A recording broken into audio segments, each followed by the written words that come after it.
Jean-Michel Payet. Vous faites quoi dans la vie? Voilà, j'ai plein de casquettes. La première, en tout cas celle qui vaut le fait que je sois ici aujourd'hui, c'est que je suis auteur pour la jeunesse. Quel âge? 55 ans.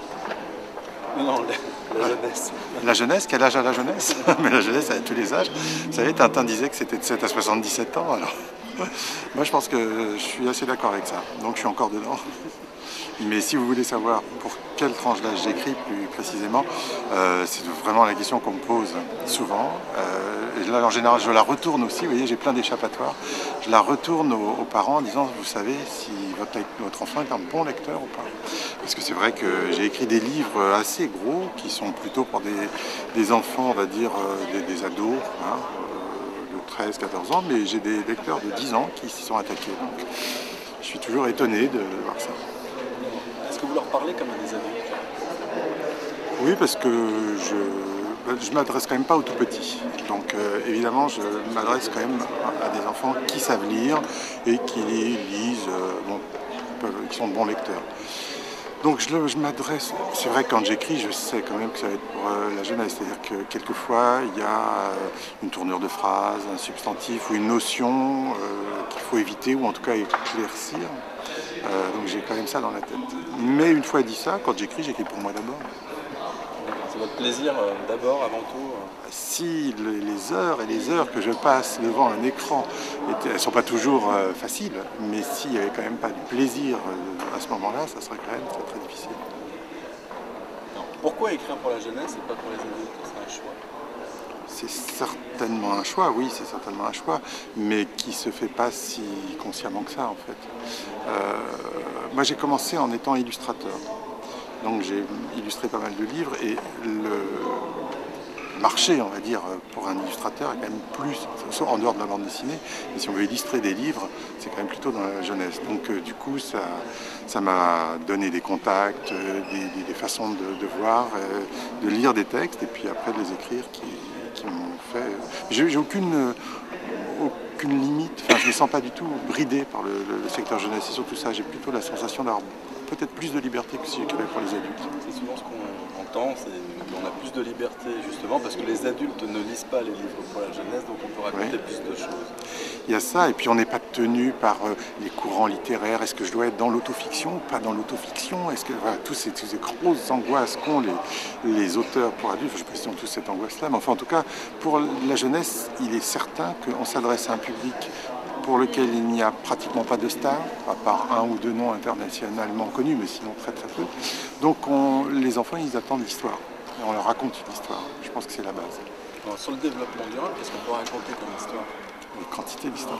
Les quantités d'histoires. Quand on écrit des histoires, on parle, même si on écrit un roman historique, on raconte des choses qui nous concernent nous aujourd'hui, sinon on n'accrocherait pas dessus. Et aujourd'hui, le développement durable, c'est quand même difficile de ne pas l'avoir en tête. Donc, vous défendez des valeurs lorsque vous écrivez pour la jeunesse? Malgré soi, oui. Enfin, pas malgré soi, mais oui, on défend des valeurs. C'est-à-dire qu'à un moment donné, quand notre personnage est confronté à des choix, on va lui faire... C'est moi qui vais décider s'il choisit d'avoir une attitude que moi j'accepterais ou que j'aimerais bien avoir même. Parce que je ne sais pas si je serais capable, mais j'ai pas toujours le courage de me jeter dans un ravin comme un héros peut le faire. Mais si c'est pour sauver la planète, ou mieux, les beaux yeux d'une jeune fille, je trouve ça bien. Donc, qu'est-ce que vous essayez de transmettre à ce moment-là, à cette jeunesse?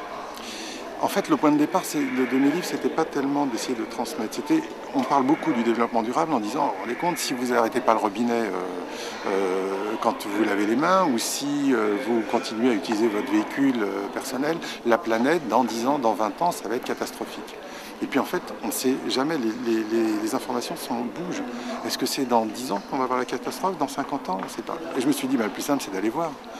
Donc j'ai imaginé une série qui se passe en 2065, et qui fait que donc mon personnage va voyager dans le temps, et à chaque fois qu'il va se retrouver en 2065, puisque dans chaque livre c'est une nouvelle aventure, il va se confronter effectivement à une aventure, mais que je construis sur un problème qui ressort du développement durable.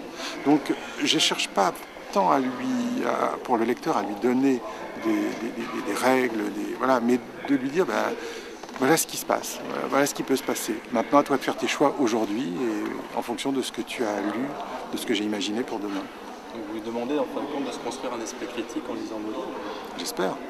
J'espère. Si les livres peuvent donner au moins un esprit critique, en plus du plaisir évidemment. Oui. Vous pensez qu'on apprend plus en prenant du plaisir grâce à l'imagination, grâce à l'aventure, que si on lisait un essai philosophique? Non, on peut avoir du plaisir en lisant un essai philosophique. Je pense que le maître mot, c'est le plaisir, mais on peut s'ennuyer en lisant un essai, on peut s'ennuyer en lisant un roman, et dans les deux cas, le résultat sera catastrophique. Donc vous imaginez le monde demain comment? En 2065, par exemple, par rapport à un problème comme l'eau? Justement, moi je l'imagine à chaque fois différemment, puisque à chaque fois, dans chaque roman, c'est une aventure différente. Je pense que toutes les hypothèses qu'on peut faire, seront fausses. Je pense qu'il y aura des choses qui sont plus catastrophiques que ce qu'on imaginait, il y en a d'autres qui seront beaucoup plus heureuses que ce qu'on imagine. Vous savez, regardez les bandes dessinées ou les films des années 50 qui parlaient de science-fiction, qui parlaient de l'an 2000. Quand j'étais gamin, l'an 2000, on voyait des vaisseaux spatiaux, personne ne se déplaçait autrement que dans l'espace. Les villes, c'était que des tours octogonales, des pointes, des choses comme ça. Puis vous regardez aujourd'hui, on a dépassé, on est en 2011. Regardez les villes, on a encore les immeubles du 19e siècle, voire plus anciens. Mais par contre, dans tous les livres de science-fiction, on n'avait pas imaginé le téléphone portable, la place que prendrait l'ordinateur. Vous voyez, on ne sait pas ce que ça va être. On va être surpris par des choses qu'on ne peut pas imaginer aujourd'hui. Et puis l'histoire montre que tous les livres d'anticipation qu'on écrit parlent quand même plus de notre époque que du futur. Pour faire de l'anticipation, il faut être lucide, pessimiste ou un tout petit peu optimiste? Bon ben, vous avez tous les cas. Hein. On peut être. Moi, je ne me positionne pas vraiment ni optimiste ni pessimiste. Je me positionne critique par rapport à aujourd'hui, je dirais. Voilà, à peu près.